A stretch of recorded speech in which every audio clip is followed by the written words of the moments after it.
Bathurst 1000, and a horror start there for Scott Mackay as he gets all sorts of bound up on the line. As we come down to Hell Corner for the first time, the pack already jockeying for position as we see Sykes and Fraser dropping through, Cairns and Coleman also dropping a few positions. And we make our way up Mountain Straight for the first time. The Gen 3 supercars are making all of that glorious V8 noise. We've got side-by-side racing all the way up as we get towards Griffin's Bend for the first time. Let's see if we survive this one. We do have a black flag for Troy Sipple right off the start. So whether he's jumped the start a little there or something else, I can only imagine that's what's caused that one.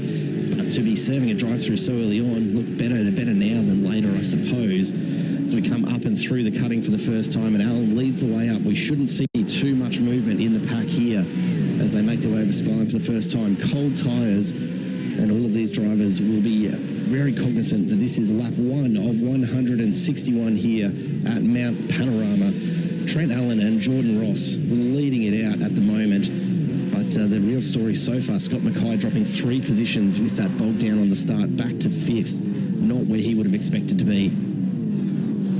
No, it's not, Jared, but that's not the end of the world. He kept the car straight. He didn't panic. He found his position in the train, and he's up to speed now. You know, realistically, the difference between 5th and 2nd at this point of the race isn't much. So he's, you know, things have been okay there, and we've seen, you know, for the rest of the field, a really nice, clean first time up over the mountain. They've done a really good job. I love this part of the race, Jared. Just this enormous train of supercars, and look at them. It's the first lap. They don't care. These guys are absolutely jockeying for position. Trent Allen immediately knows that he has to think about defending. These first couple of laps are when you are, you know, most easily able to grab a few positions.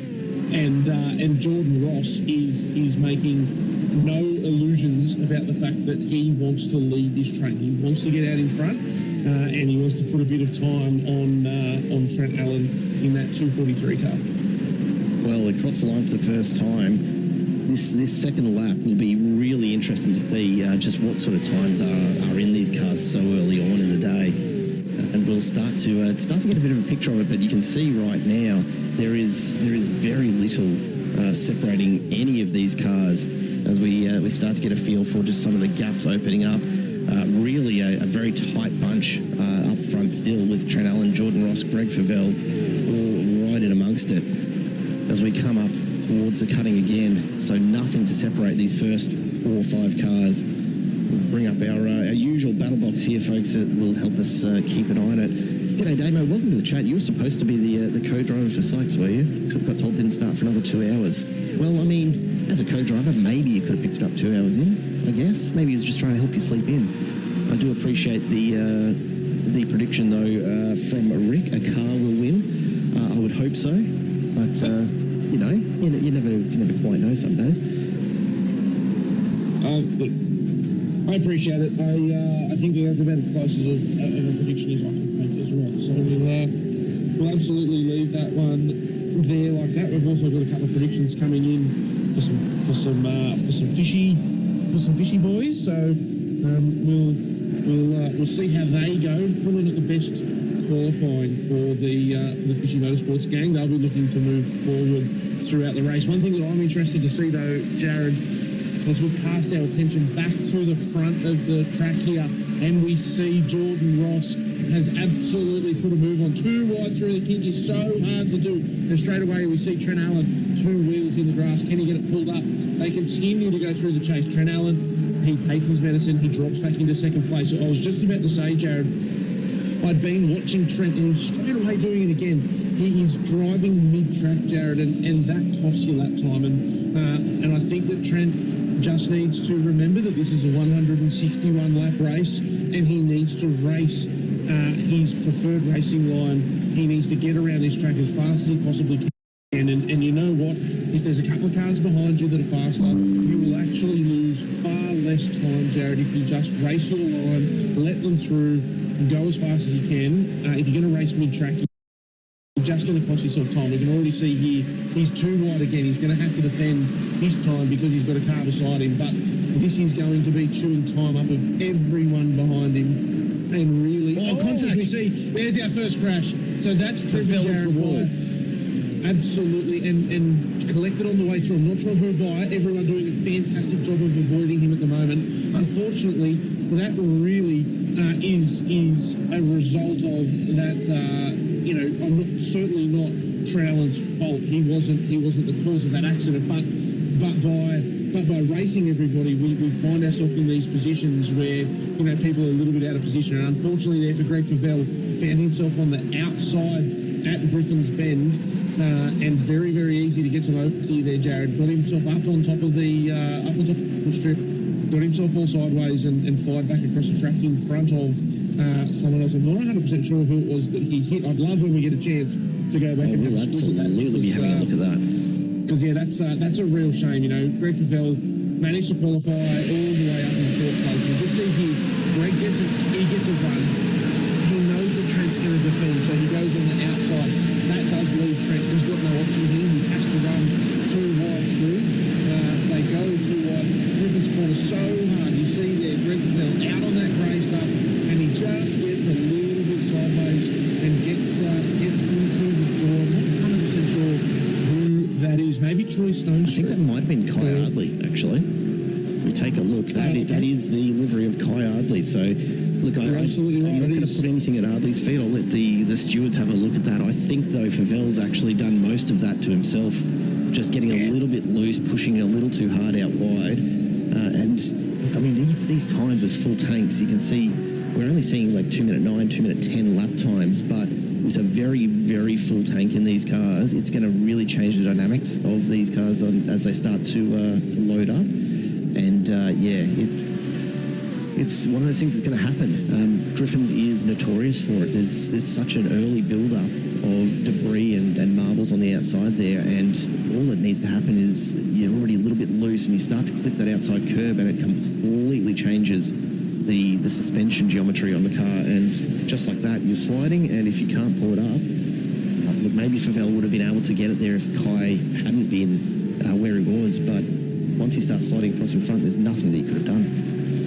No, that's really, it's such a difficult thing, Jared. It's nearly impossible to go too wide through Griffin's there. There is only one line, and that is tucked all the way down on the inside. In the little drain that's there, it really grips the car up and pulls you through. As soon as you miss that inside line, you just lose so much speed, trying to wrestle the car, and Favell there doing everything he can to keep the pace up, and just unfortunately got a bit of a slide in. Probably in my very quick opinion from one look, probably no one driver did anything, broke any rules there, Joe. That's really a little bit of racing, and I think that if we, every race driver, when they watch these things back, they realise that, in hindsight, every single person that's involved could make a different decision, but these decisions are made so fast and with such big consequences. I don't think anyone did anything wrong, Jared. No rules were broken. I don't really expect to see a penalty, but such a shame to see Favell all the way down from second row of the grid from memory to probably absolutely dead last with only 5 laps in the bank. So it's a real shame. Yes, Vanderkraan had a really good crack at Ardley there, coming down Conrad Straight, decided to drop back in behind. Now Anthony Visma finds himself on the inside of Stephen Varga. They come through Hell Corner. David Coleman running a suspiciously retro-looking livery on that Fishy Motorsport car up in front. DJR, I believe. That is definitely DJR. I think it's a fantastic looking livery. Done a really nice job of combining what is an instantly recognisable livery with his own fishy branding. I think that's an absolutely fantastic mashup, and a big kudos to whoever has put that together. This battle for around about 9th, although it's a bigger train than that. Really, everyone just kind of lined up behind Will Buchanan in 8th. So you've got Buchanan, Cairns, Coleman, Visma, then Vargs, Simon Haynes is in it, Mick Clifton not too far back. You've got less than half a second between this massive train of cars, and we're going to see a great view of this, I'm sure, as we get to Conrod Straight.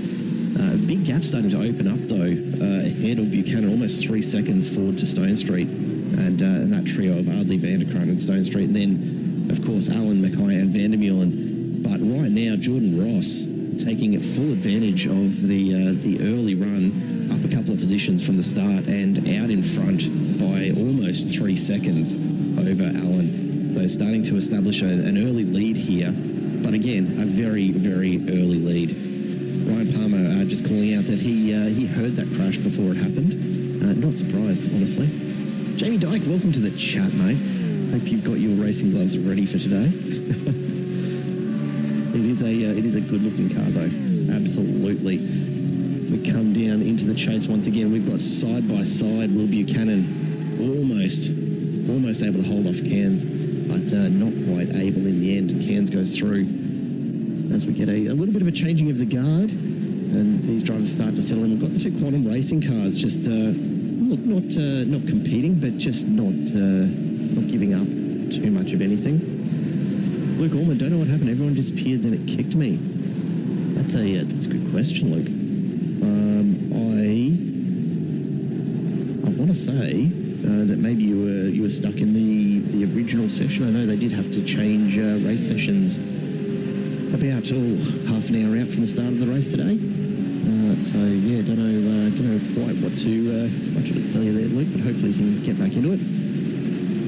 Oh, this was in this race, was it? Oh, just iracing things then. I suppose that is one of the things, isn't it, Josh? That real life racing has over sim racing is that once you're on track, you don't tend to just vanish from it. That's a general rule. Well, yeah, as a general rule. But you know, it's always Greg Favell, man on a mission. Jared, he's repaired that car. Probably not the happiest bloke on earth at the moment. Has just punched out the fastest lap of the race with an 8.7. Well, he's wanting to get back up front, that's for sure. Yeah, I probably wouldn't be stoked either. The other thing, Jared, the only other car in the 8s, Jordan Ross, he has the best lap of an 8.978. Trent Allen in second place with a 9.4. That really shows that speed difference between Ross and Allen, and why Ross was pushing so hard to get that move done early in the race. It was really important for him to move forward and start to put his best foot forward. I'll be interested to see how he goes from here, and you know whether he can hold that pace, because he's definitely moving at a pretty rapid clip. Oh, we see there Dave Coleman absolutely letting Will Buchanan know that he's there.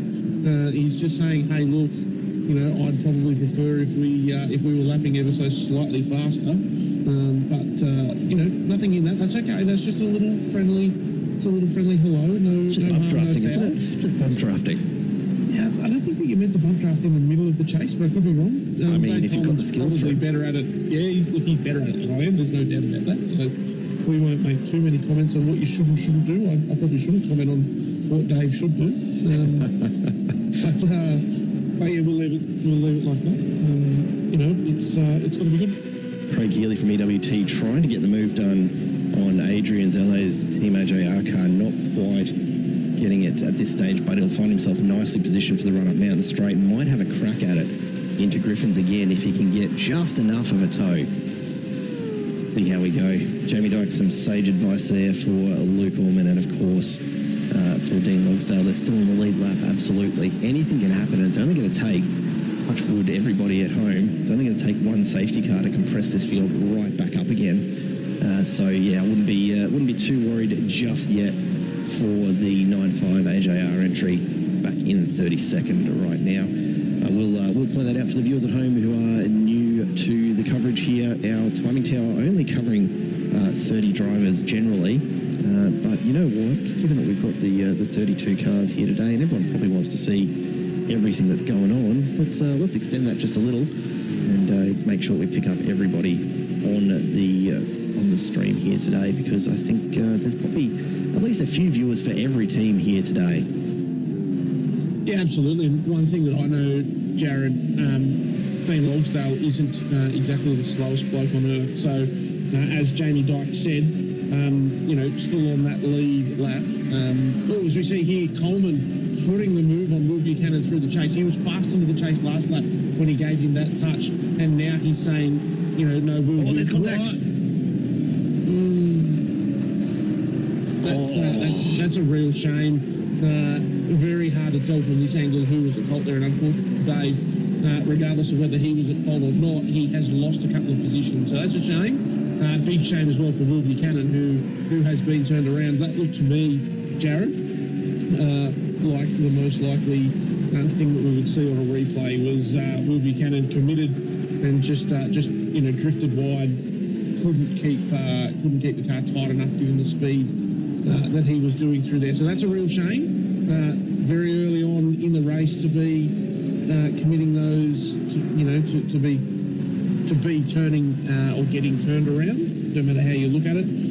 Bit of a shame there that that those guys weren't able to play just ever so slightly nicer together. But we see here Dave well and truly committed on the outside, gets that fishy car turned in, and unfortunately Will Buchanan either fully grip limited and not able to hold the car tight, or didn't realise that Coleman was still tucked up there on the outside.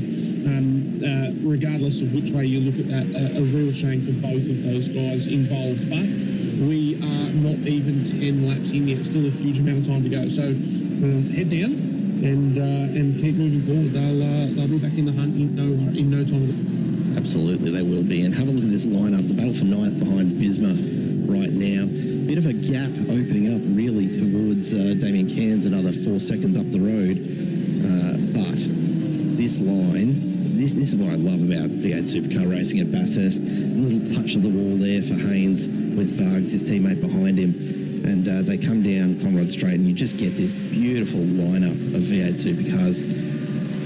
It almost pains me to admit I've not seen Bathurst in real life, but geez, it's on the wish list. Yeah, absolutely. It's pretty cool, Joe. There's nothing like it. Is the only thing that I'll say. Yeah, just the raw sound from these things. Look, I might hang in there. I don't know about you, but I'm pretty keen for the Toyota Supra to join the fray here. I'm looking forward to not just from an iRacing perspective, but real world. I don't know. I like the shape of the things, and I know it's very, very far removed from the showroom floor Supra.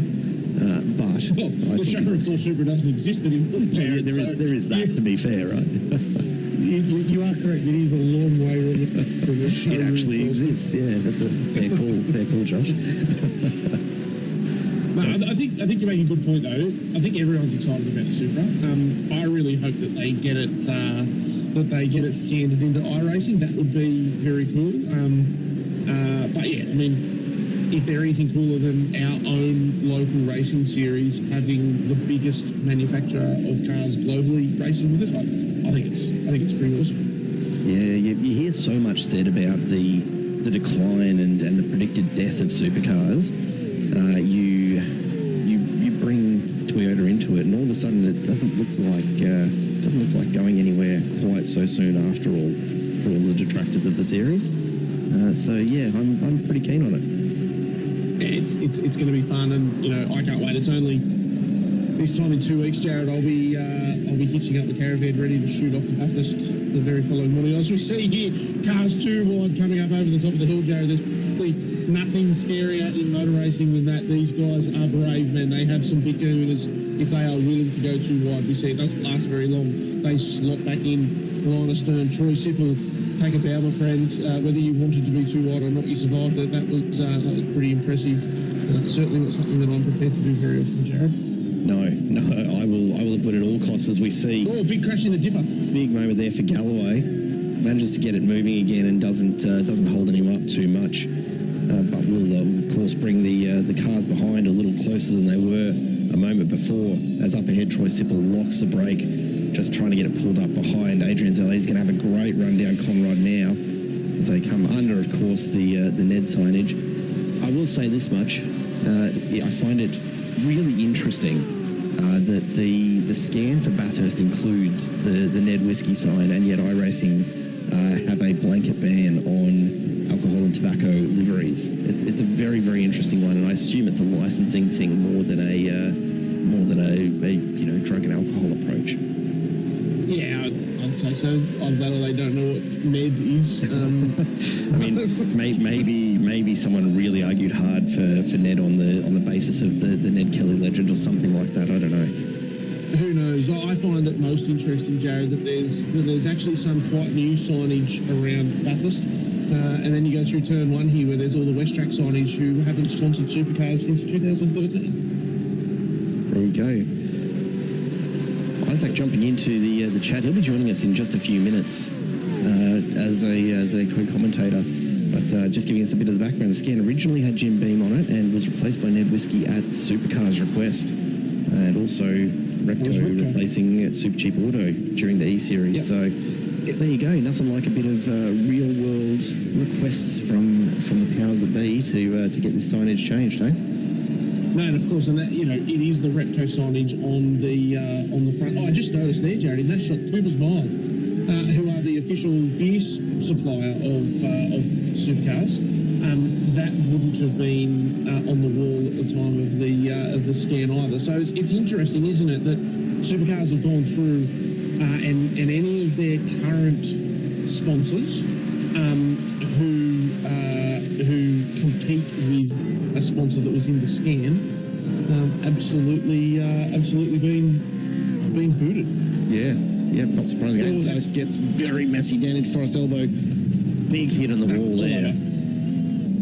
Straight into the corner of that tyre wall. Surprised that the engine's intact, but that's going to be some repairs for Aidan Sykes in the Gangatangus Racing number 24 entry, and he's going to have to wait it out to get it moving again. So that'll be a pray for a safety car moment to catch up a bit of time there, I imagine. Yes, I think so. I think there's a couple of people now, Logsdale, Favell, the cars are stacking up that desperately want to, regroup this pack. You look down the list, Jared, there's still a number of battle packs, but we're really starting to get into that rhythm, where we're approaching the 100-kilometre marker of this race, and what we're going to see is those gaps really start to spread out, and people start to have their own little patch of road, which for some of the drivers they'll like that, but for us we don't get to see stuff like this as we see a couple of these guys go door to door. That is brave. Squeezing Marsh. Yeah, absolutely. Marsh probably just a little bit late onto the brake there. He could have got it tucked in on the way in and really pushed Phil Ho all the way out of the corner. But some beautiful racecraft nonetheless. These guys having an absolute ball as we look back to Vigor and Will Buchanan. Obviously, Buchanan suffered that spin a couple of laps ago when he tangled with Dave Coleman. He is probably considered out of position, Jared, for his pace. Will Buchanan's a pretty speedy bloke, and that is no shade on Rick Vigar. Just that I expect that Will Buchanan is going to be looking to move through the pack pretty quickly. I'll be interested to see how he goes here. Get it pulled up into the elbow, Jared. Get a draft down Conrod, and you have set yourself up for a whole heap of fun going too wide through the chase. I think this is what it really does show up here, as you see Favell picking up a slowdown there, the yellow flag on the timing tower. It really shows how difficult Bathurst is up and over Mount Panorama itself. Buchanan, by all rights, should be a decent amount quicker than Vigar. And again, as you say, no shade, Buchanan's just damn fast. But there is absolutely nowhere to get a pass done up there. And if you don't get the exit out of Forest right, which Buchanan just didn't quite tack on close enough behind Vigar, and he finds himself stuck there now. Could be that Vigar's just loves Bathurst and has a bit of extra pace here, but you would ordinarily have expected Buchanan to be in position to make a move, but could not get it done up and over the top, and he's going to really push